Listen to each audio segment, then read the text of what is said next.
Merissa Alexander was a 31-year-old mother of three, living in Jacksonville, Florida. She had built a life for herself as a businesswoman, a mother, and a survivor. But behind closed doors, Merissa endured years of domestic violence at the hands of her estranged husband, Rico Gray. In August 2010, just 9 days after giving birth to her daughter, Merissa returned to the home she once shared with Gray. An argument broke out. According to Merissa, Gray threatened to kill her. Fearing for her life, she retrieved her legally owned handgun, and then, she fired a single warning shot into the wall. No one was injured. Not Gray. Not the children in the house. The bullet hit nothing more than drywall. But instead of being seen as an act of self-defense, Merissa's action was treated as a crime.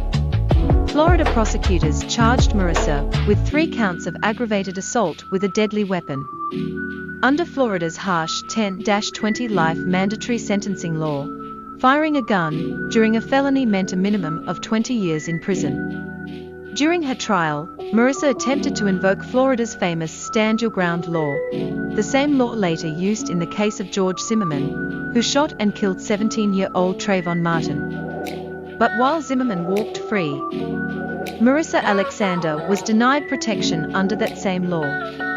In May 2012, she was found guilty on all counts and sentenced to 20 years in prison.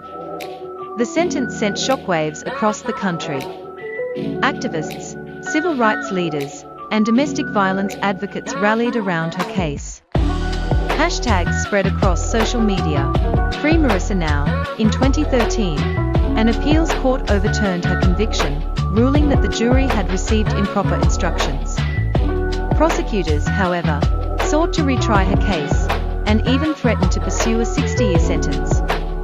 Finally, after years of legal battles and national attention, Merissa accepted a plea deal in 2014. She was released from prison in 2017, after serving 3 years behind bars and 2 more under house arrest. For Merissa Alexander, freedom came at a heavy cost: years stolen, children separated, a life forever changed. Merissa Alexander survived domestic abuse. She survived prison. And today, she speaks out as an advocate for criminal justice reform.